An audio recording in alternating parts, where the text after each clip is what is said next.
you see somebody crossing the street, you just honk and try to run them off the street.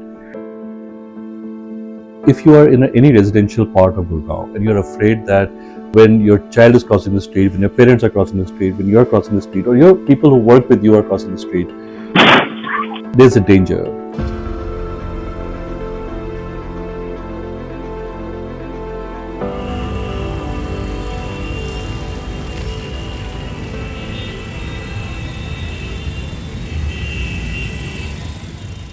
The way to really experience a city is to walk. If you really want to see the difference of how a city can be, just go out on a Sunday morning when the cars have yet not come out, and you will just experience a very different city. It's a more pleasant, it's more quiet, it's more natural. There's this very simple saying, but I really like it, that birds fly, fish swim, and humans walk. It's really a key part of our basic instinct.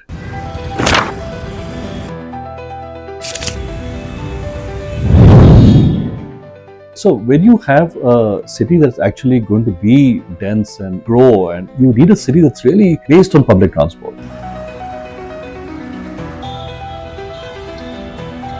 Every person who takes public transport is probably walking some part of the journey. So even to make public transport work, you need to have walkability.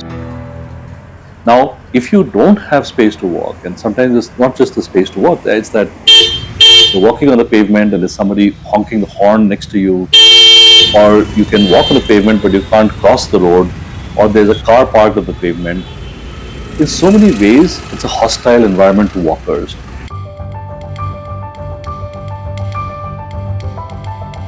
The underpass, the flyover is catering to the people who are well off and they can afford the car and they want, signal-free corridors, and all they see is the jam. They just hate to have anyone cross their path. But they don't realize that their own children, if they come on a school bus, they will have to cross the road at either in the morning or in the evening. One of the times they have to cross the road to get to where they have to get to. And when it comes down to even dropping the child to school, and there's a school very close to where I live, and it's barely 500 meters away. But a lot of people will take their car because it's unsafe to walk those 500 meters. A car occupies a lot of space. Maybe 200, 300 square feet. There is not enough space in the city for everyone to have a car. As more and more people can afford cars, they want to bring these cars onto the streets. So there is no way in which a car-centric model can work.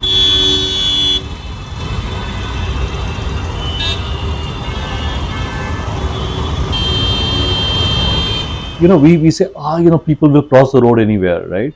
But it's because there's no other place for them to cross. They're not idiots.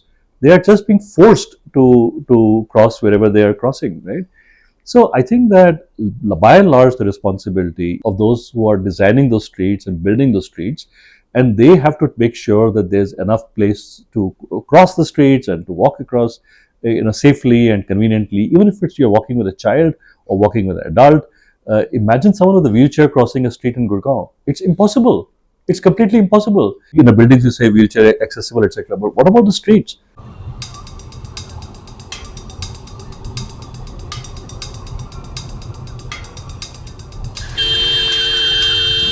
It's natural for us to miss the cycles on the street, for example. I mean, if you look at Golf Course Road, you will not see it easily because a cycle is a small thing, it's dark, it's not like a fancy, large car that's going on the road. But you will see there are many, many cycles on the roads in the morning and the evening, right? So you tend to miss it, right? But once you start to see from that lens, man, they expect them to walk a kilometer and then walk a kilometer back. Is that real? There's no way to cross the streets like for hundreds of meters on either end.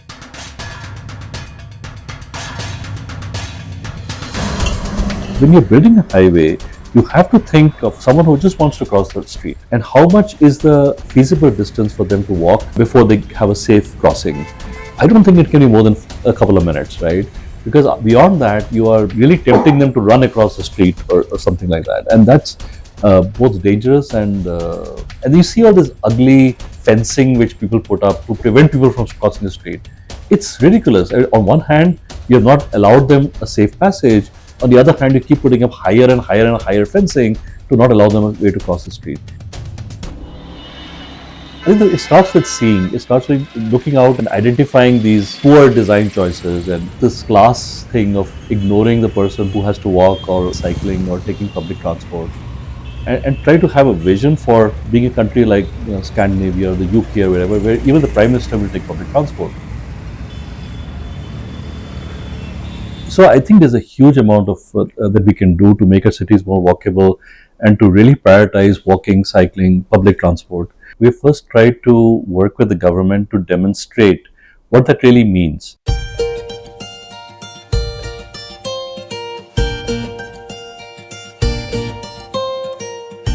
So in Udyog Vihar, there was this 2.5 kilometers of road called Sanath Road, which was actually fell between two jurisdictions. So it was mostly just concretized by the local industries. It was a complete mess.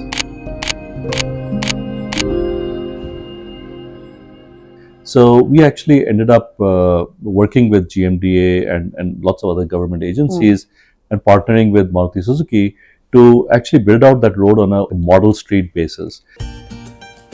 The idea was that in order to have a good flow of traffic, what you need is to segregate the different modes of transport. So people are not walking on the street itself, they're walking on the sideways, the bicycles are on the sideways.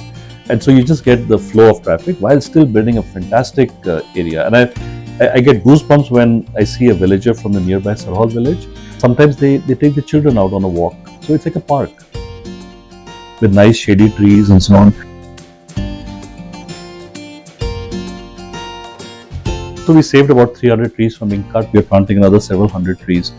It solves the several things at once. It solves things that are important for the CAQM like dust, encouraging walkability, cyclability, public transport, and also it helps solve for waterlogging, whether it's the drains or the bioswales.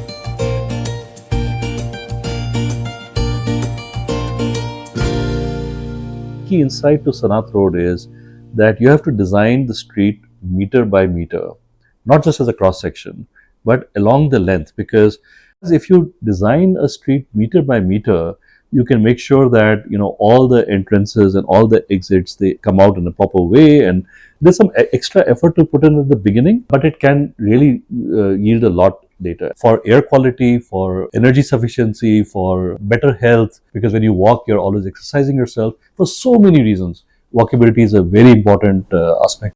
Now being held up as a model for the NCR, so let's see how far it can be adopted. The second level is where the people who are driving or being driven, they need to make sure that they should be kind and graceful towards people who are vulnerable, right? So whether they're walking or cycling. So when I say Sadak Sabhyata, it's about making courtesy to the walker and the cyclist, not just something nice, but something that's aspirational and classy.